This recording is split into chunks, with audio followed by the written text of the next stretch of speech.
All right, we will continue on with our availabilities today at New Hampshire. We are joined by Matt Kenseth, driver of the number 20 Dollar General Toyota. Matt, coming off race number 1 of the Challenger round in the Chase, talk about your outlook for this weekend.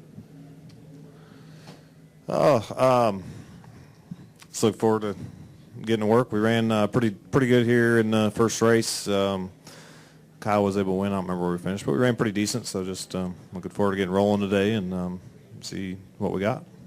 All right, we'll go ahead and open it up to questions. We'll start up front with Jared. Yeah, Matt, Jared Turner, FoxSports.com. Good to see you today.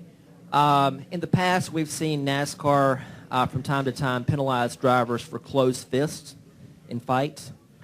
I was wondering why you think maybe they didn't penalize Kevin Harvick for the closed fist last weekend with Jimmy Johnson, and do you personally think that closed fists weren't a penalty? I didn't really see any of it, to be honest with you, and I don't know. All right, we'll go to Bob. Two good answers, huh? I didn't see it, and I don't know. Yeah. I practiced that one this morning. Yeah. That one will play for years. Bob Hocker, CSPN. Gordon will set the Ironman mark today. I don't know if you know that you're second on that list of the current drivers at 565 straight races. Could you race into 2022 and snap or beat his streak? I mean, you could. I mean, I don't know. I can't predict the future, but no, wait a minute. What was my other answer? I didn't see it, and I don't know. Yeah. Not really. One of you guys told me that last weekend, so it just makes you. I mean, that streak don't mean a lot except for you've been around for a long time. You're getting older, and you're fortunate to not get hurt or not be sick a lot. But I guess it means a little bit more than that. I mean, you got to be competitive, obviously, to keep a ride and be doing that every week. But it's nothing I really ever set out to do. I don't know. Jeff said he would never catch Ricky, and he did. But I don't know that I will race long enough to catch that mark. But who knows? All right, we'll go up front. Hi, Rich Thompson, Boston Herald. Matt, just comment on the strength of the team coming into this race. Oh, good, a normal question.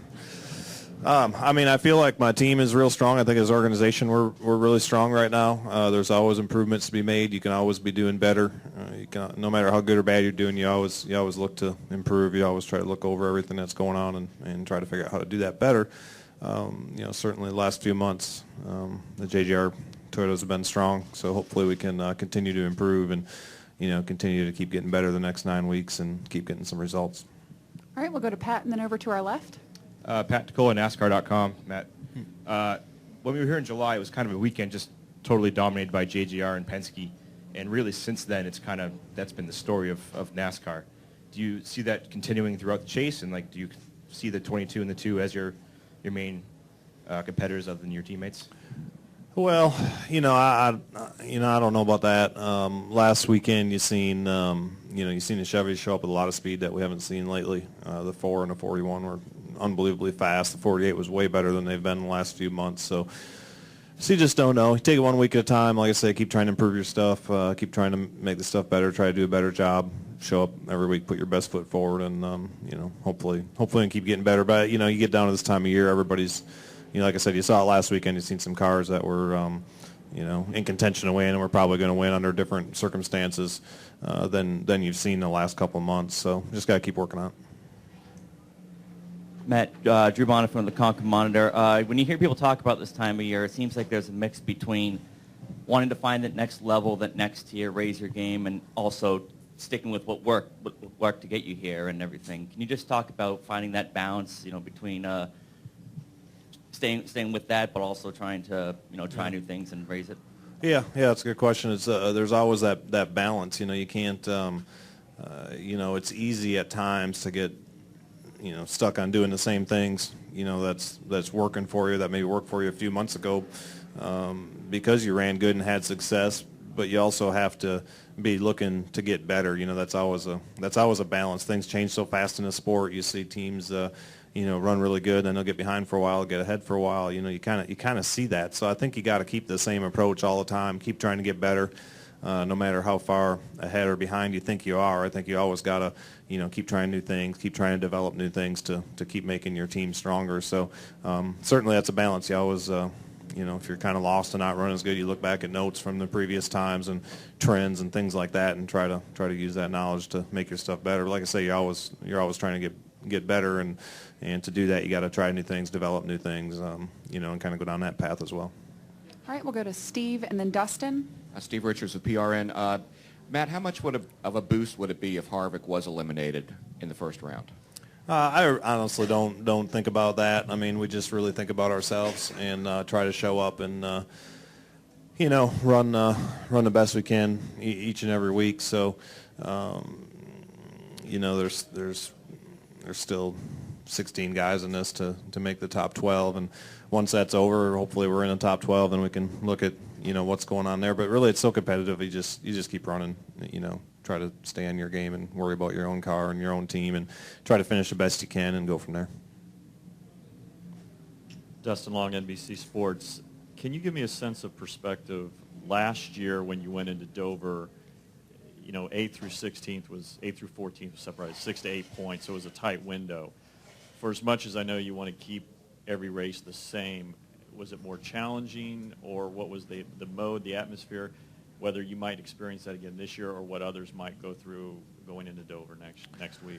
Yeah, I don't know.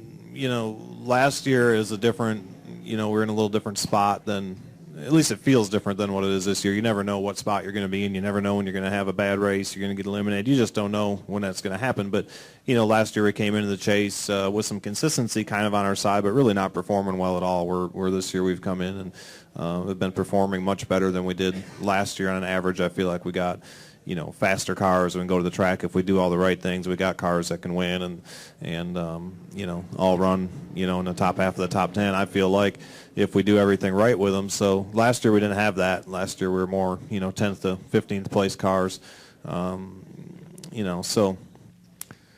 So I don't know. We took it one race at a time. We went to Dover last year, which has always been a pretty strong track for us, and just went and raced. And I don't think we ever really do anything different there. I think you go race as hard as you can and try to get the best finish you can. I know circumstances can change, but right now it's just one race at a time.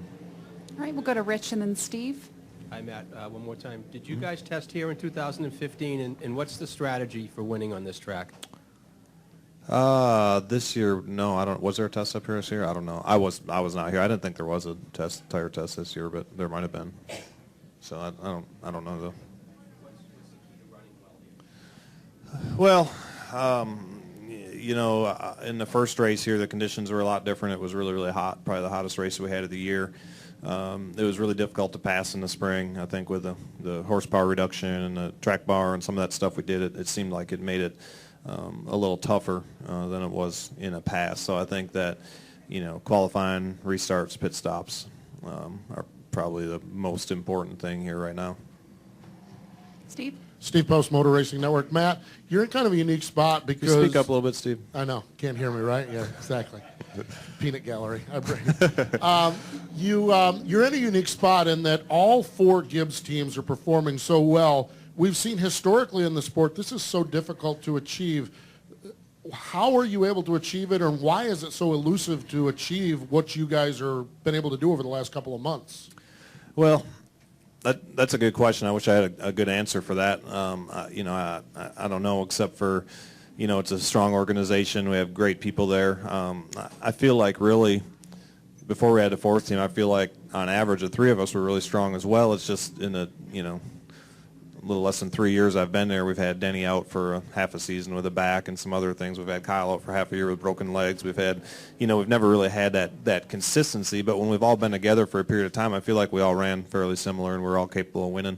And, obviously adding Carl's a guy that can win on any given week, that can run for championships and do all that stuff. So, I think when we put a fourth team together there, they put it together the idea of trying to go out and win races and try to win championships and get us all to that point. So I think if they didn't think it was going to be competitive, they would have never done it. So I feel like we got a good lineup of people there right now, And obviously our cars are running good right now, so there's really not a reason why we all, 4 shouldn't run fairly similar. Final questions for Matt? We'll come back up front with Jared. In an effort to reward consistency a little bit, Matt, do you think it would be a good idea for NASCAR to maybe consider in the future giving the points leader after the regular season some kind of bonus going in the chase?